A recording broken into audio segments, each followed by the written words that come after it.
Hello, today I read Judges chapter 4. Chapter 3 was about Othniel, Ehud and Shamgar, which they were like heroes, and they helped Israel to be in peace and to not be slaves on the Canaanites. And yeah, now let's see what's next. After Ehud died, the Israelites once again did evil in the eyes of the Lord. So the Lord sold them into the hands of Jabin, king of Canaan, who reigned in Hazor. The commander of his army was Sisera, who lived in Haroshet Hagoyim, because he had 900 iron chariots.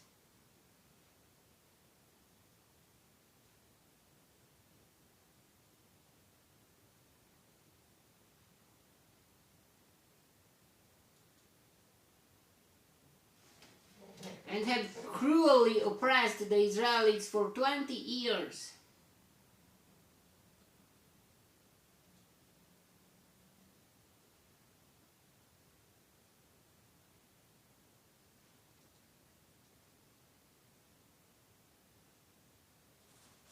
They cried to the Lord for help. Deborah, a prophetess. Wow. So it's not just about man. It's man's and it's man. It's about women's too.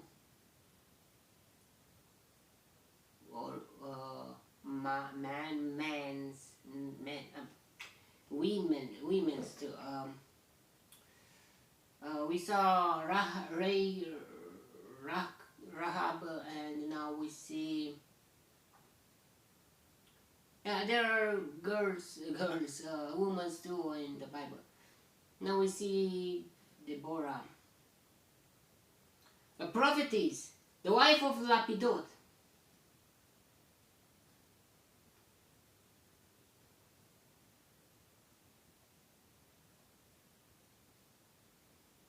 Was leading Israel at that time. Wow, even if she had a husband, not her husband was leading the Israel, but she held court under the palm of Deborah between Ramah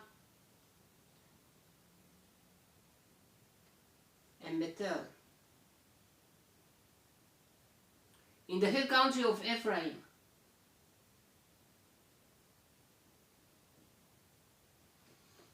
And the Israelites came to her to have their disputes decided.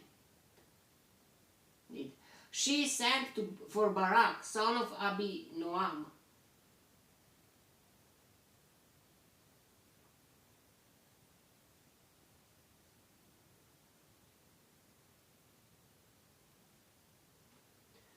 from Kadesh in Naphtali.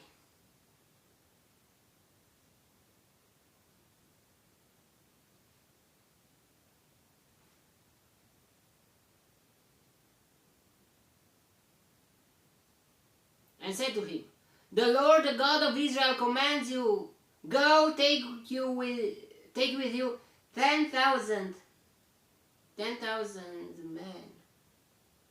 of Naphtali and Zebulun,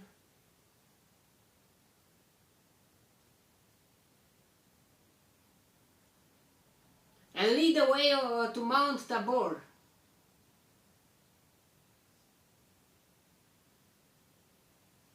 I will lure Sisera, the commander of Jabin's army, with his chariots and his troops to the Kishon River, and give him into your hands." Barak said to her, "If you go with me, I will go, but if you don't go with me, I won't go." Well, even if he was, that Barak, he was like a leader. I think if Deborah saw something in him, even if she she was the wife of Lapidot. I mean, she was not looking for a lover or something like that. Maybe he was like a leader at that time, Barak. But Barak see in Deborah a great leader, a real leader. And he says, Barak said to her, if you go with me, I will go. But if you don't go with me, I won't go. Very well, Deborah said. I will go with you. But because of the way you are going about this, the honor will not be yours, for the Lord will hand Sisera over to a woman. And we think it's about Deborah, right? But we will see. Deborah, it was not just a leader, but she was a prophetess too. So Deborah went with Barak to Kadesh, where he summoned Zebulun and Naphtali. 10,000 men followed him, and Deborah also went with him. Now Heber the Kenite had left the other Kenites, the descendants of Hobab.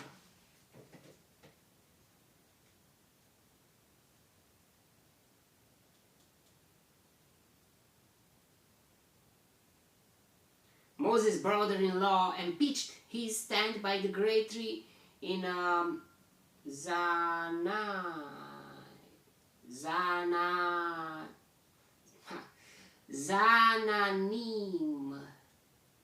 It's a hard, difficult name.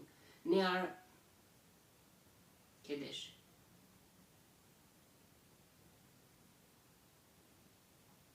When they told Sisera that Barak son of Abinoam had gone up to Mount Tabor, Sisera gathered together his 900 iron chariots.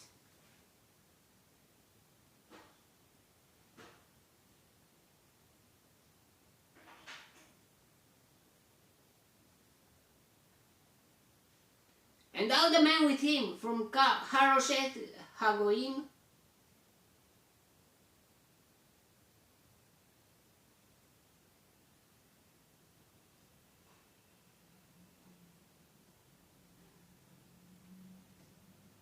to the Kishon River.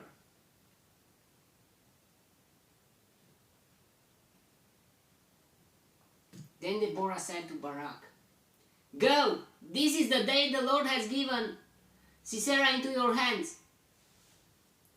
Has not the Lord gone ahead of you? So Barak went down to Mount Tabor, followed by 10,000 men.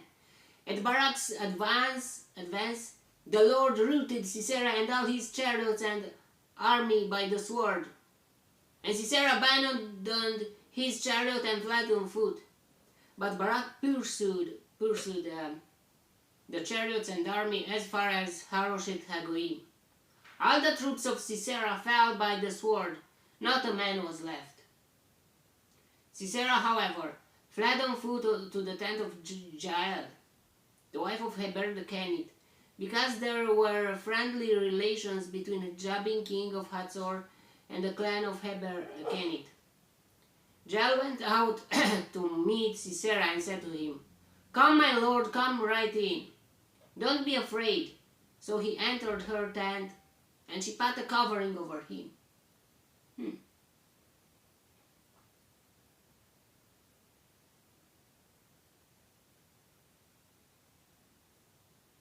Sisera felt safe at Jael.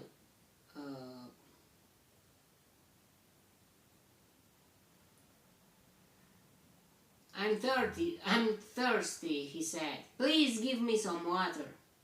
She opened a skin of milk. Yeah, they have like that. I saw in a movie or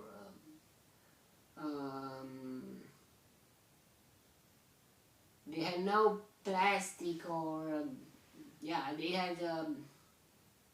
It was easy to carry it and.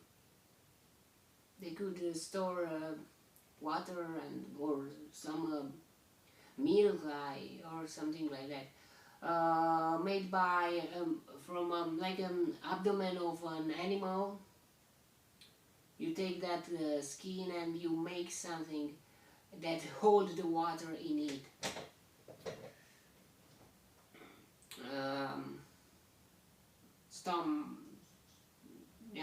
Stomach, something. Yeah. You tie that skin and make like a bag, and you can hold water on it. It's impermeable. That from because of that skin.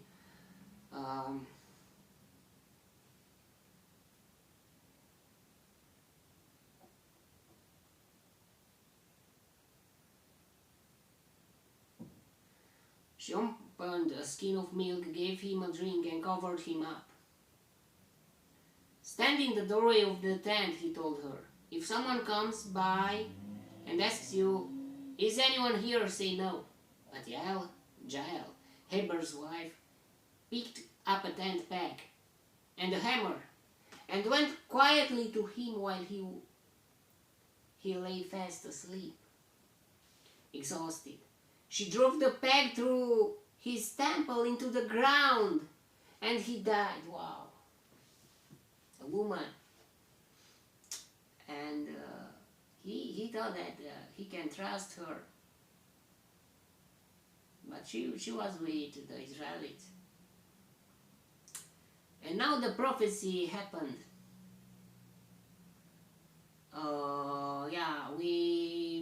We at the first time we thought, oh, maybe Deborah. Deborah is that girl that girl is not a girl, he's a woman. That woman that God will make a victory with make.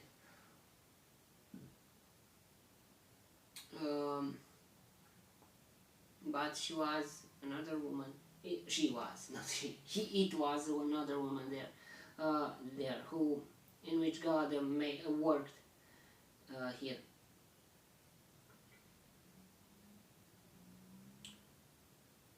That very cruel for a woman, but yeah. Now we see that he was very tired because of the war, and she gave him milk. The milk have that ability a bit to make you fall asleep. That's why babies they drink milk and they are more sleepy, and that is a very good thing. Yeah, it have that effect too a bit.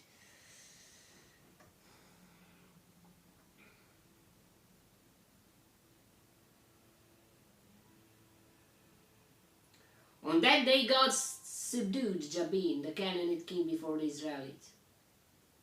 Yeah, but it was just Sisera, the commander of the Jabin army. It was not Jabin himself.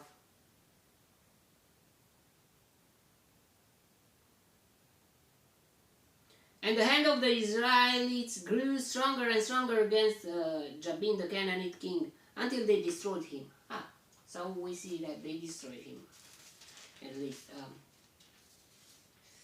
Yeah, God has different ways of working, and sometimes unexpected. We thought, oh, Barak, or if the prophecy is about a woman, Deborah for sure, she will kill everyone. But it was not. It was a woman. Another woman. Maybe a household woman, or how can I say? Not a warrior woman. But yeah, the women were not, in general ways, they were not, when they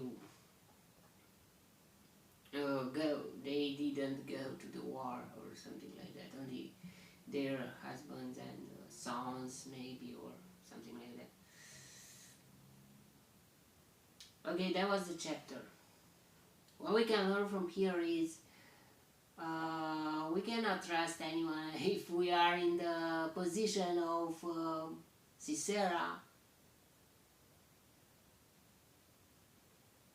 and if we are in a position of the Israelites or of the Jael,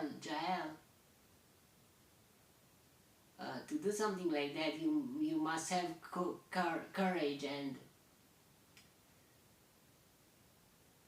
yeah, he was very wow.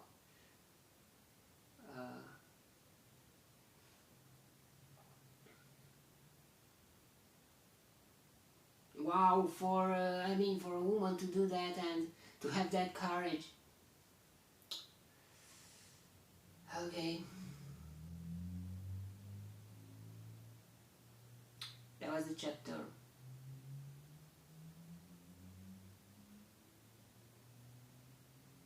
Yeah, she killed someone, and he was a war, and